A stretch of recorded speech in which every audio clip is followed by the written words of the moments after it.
Cabin mate 24 hours study hall and work space mobile app download చేసుకుని ఇప్పుడే మీ cabin book చేసుకోండి. Hi hello welcome to Suman TV. నేను మీ రోషన్.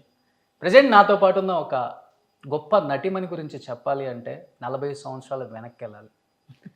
ఎందుకంటే నటనలో తనకు తానే సాటి, విభిన్న పాత్రలు చేయడంలో తనకు ఎవరూ రారు పోటీ. ఈ తరం ఆ తరం అని కాకుండా అన్ని తరాలను మెప్పిస్తున్న the great actress Jayalalitha garu with మీ an exclusive interview with Suman TV. So Jayalalitha garu అనాలా లేకపోతే నేను అదే అంటున్నాను, నిన్ను రోషన్ అనాలా తమ్ముడు అనాలా? నువ్వు నమస్కారం పెట్టావు, నాకంటే చిన్నవాడివి, నమస్కారం పెట్టకూడదు. ఆశీస్సులు అక్క. God bless you. ఎలా ఉన్నారు అక్క? తమ్ముడు బంగారం, చాలా బాగున్నాను. చిత్ర పరిశ్రమ చరిత్రకు దొరికిన ఆభరణాలు వజ్రాలు అని చెప్పుకోవచ్చు మీ అందరూ కూడా. వజ్రాలు అవన్నీ అక్కడ స్వర్ణయుగం, మాకంటే ముందర. తర్వాత మేము ఆభరణాలు అంతే. మమ్మల్ని వజ్రాలు అనడానికి మాకు అర్హత లేదు.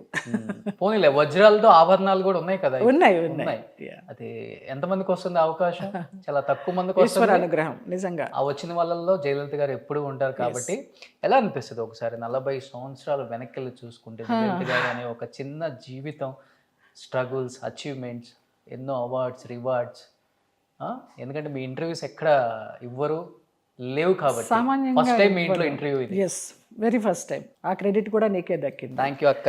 ఈ 40 సంవత్సరాలు వెనక్కి తిరిగి చూసుకుంటే నిజంగా ఆశ్చర్యం వేస్తుంది. నా జీవితమేనా, నేనేనా ఒక మామూలు సామాన్య బ్రాహ్మణ కుటుంబంలో పుట్టి ఒక లోయర్ మిడిల్ క్లాస్ అమ్మాయిగా, మధ్యతరగతి అమ్మాయిగా, అమ్మ నాన్నలు ఏం చెప్తే అది 5వ సంవత్సరం నుంచే డాన్స్ నేర్చుకొని, అక్క డాన్స్ నేర్చుకుంటుంటే నేను ఏడ్చాను, నాకు డాన్స్ నేర్పండి అని. అప్పుడు అమ్మ, ఇంత చిన్న వయసులో నీకేం అర్థమవుతుంది, అవగాహన ఉండదు, కొంచెం పెద్దయ్యాక నేర్పిస్తాంలే అంటే మా మాస్టర్ గారు, లేదమ్మా, అసలు ఆ కళ పట్ల అలాంటి అభిరుచి ఉండడం చాలా అరుదుగా ఉంటుంది, ఆ అమ్మాయికి ఈశ్వరానుగ్రహం ఉంది, నేర్పించండి, నేను నేర్పిస్తాను కదా అమ్మాయికి అని మా మాస్టర్ గారు చింతా రాధాకృష్ణమూర్తి గారు గుంటూరులో, ఆయన నేర్పించారు. అలాగా నేను అక్క చల్లా సిస్టర్స్ అయ్యాము.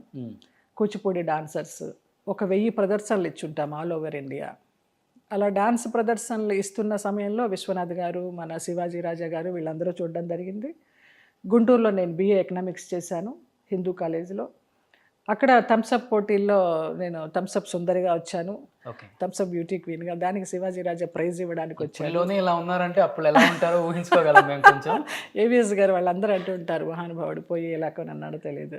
మేమందరము జొల్లు గార్చుకునే వాళ్ళం, జయ నిన్ను చూసి, అబ్బా ఎంత అందం అని. ఇంద్రుడు చంద్రుడు అవన్నీ చూసినప్పుడు అనేవారు. ఈ అందమంతా ఈశ్వరుడు ఇచ్చిందే. దానికి తోడు బారు జడ అవన్నీ పోయినాయిలే, ఇప్పుడు ఏం లేవు. ఆ అందము లేదు, ఆ బారు జడ లేదు, ఆ పర్సనాలిటీ లేదు. మీకు ఎంతమంది ఫ్యాన్స్ ఉంటారో మీ జడకు కూడా అంతమంది ఫ్యాన్స్ ఉంటారు. అసలు నన్ను వెనక నుంచి జయలలిత అని జడ చూసి గుర్తుపట్టిన వాళ్ళే ఎక్కువ. బట్ ఇలా కనిపించే మా జయలలిత అక్క అంటే ఇలానే ఊహించుకున్నారు ఇండస్ట్రీ. అంటే అరగ్రేటం చేసినప్పుడు, ఇండస్ట్రీకి వచ్చినప్పుడు ఈ అమ్మాయి ఒక శోభన గారు, ఒక భానుప్రియ గారు, ఒక జయలలిత గారు అనుకున్న రోజులు అవి. అలాంటిది ఒక్కసారిగా టర్న్ అయింది. వ్యాంప్ క్యారెక్టర్స్, బోరింగ్ పాప అని రకరకాలుగా.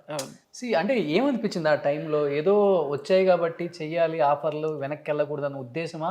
ఎస్, ఒక రకంగా అదే.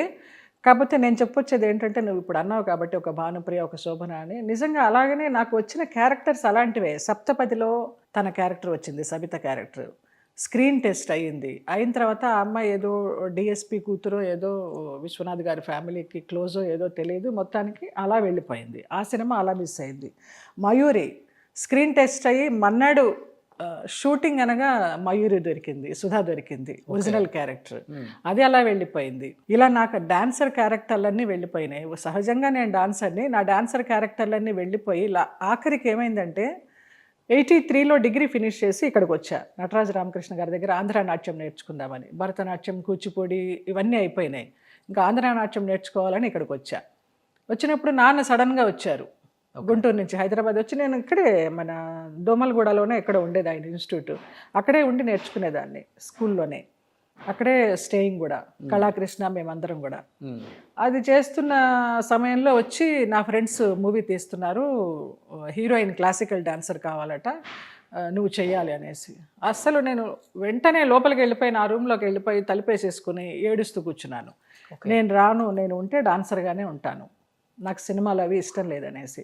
అప్పుడు కళాకృష్ణ, నటరాజ రామకృష్ణ గారు వీళ్ళందరూ వచ్చి, నాన్న ఫ్రెండ్సే కదమ్మా తీసేది, నీకు నచ్చితే కంటిన్యూ చేద్దు, లేకపోతే మళ్ళీ డాన్సర్గానే వద్దు అన్నారు. ఇంకా ఒకసారి దీన్ని ఏమంటారు, ఆ వలయంలో నుంచి దీన్ని బయటికి ఏమ- రాలేకపోయారు. వలయమా ఇంకోట దానిలోకి వచ్చాక ఇంకా వెనక్కి తిరిగి వెళ్ళడం అనే ప్రసక్తే ఉండదు.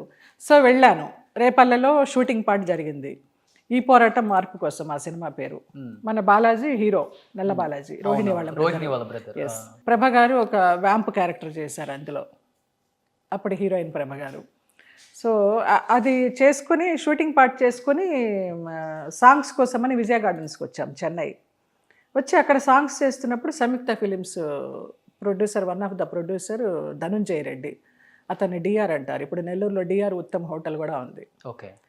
తను చూసి అమ్మాయి బాగుంది పర్సనాలిటీ అంతా అని తిరుపతి రెడ్డి గారితో చెప్పి మన 5 సినిమాలు అమ్మాయికి క్యారెక్టర్ ఇవ్వాలని చెప్పి నాన్నని అప్రోచ్ అయ్యి, అసలు ఇంకా వెనక ముందు ఆలోచించుకునే సమయం ఇవ్వకుండా ఫ్యామిలీ తోటి చెన్నై షిఫ్ట్ చేసేసారు. కట్ చేస్తే ఖైదీలో సుమలత క్యారెక్టర్ నేను చేయాల్సింది సుమలత గారు చేశారు.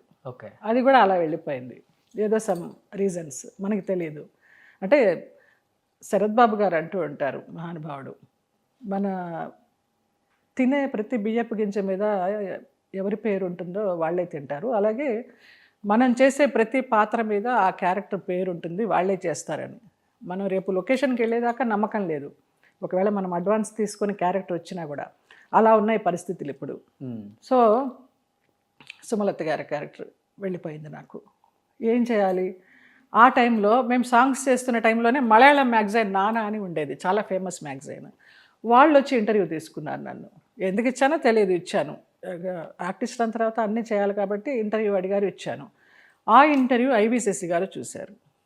ఐవి శశి గారు చూసి నా అడ్రస్ పట్టుకొని, నా ఫోన్ నెంబర్ పట్టుకొని, ల్యాండ్ లైన్సే కదా అప్పుడు, ఆయన వచ్చి అప్రోచ్ అయ్యి, నేను కమలా హాసన్తో ఒక మూవీ చేస్తున్నాను, అందులో 3 హీరోయిన్స్, ఒకరు గీత, ఒకరు శోభన, ఒకటి నువ్వు, వ్యాంప్ క్యారెక్టర్ అని చెప్పారు.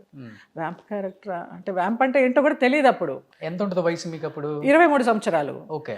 సినిమాలకి, ప్రతి సినిమాకి ఫస్ట్ షోకి వెళ్ళాలి మేము గుంటూరులో. అంత పిచ్చి సినిమాలంటే. కానీ సినిమాల్లో చేయాలనే పిచ్చి లేదు, డాన్సర్గా ఉండాలి.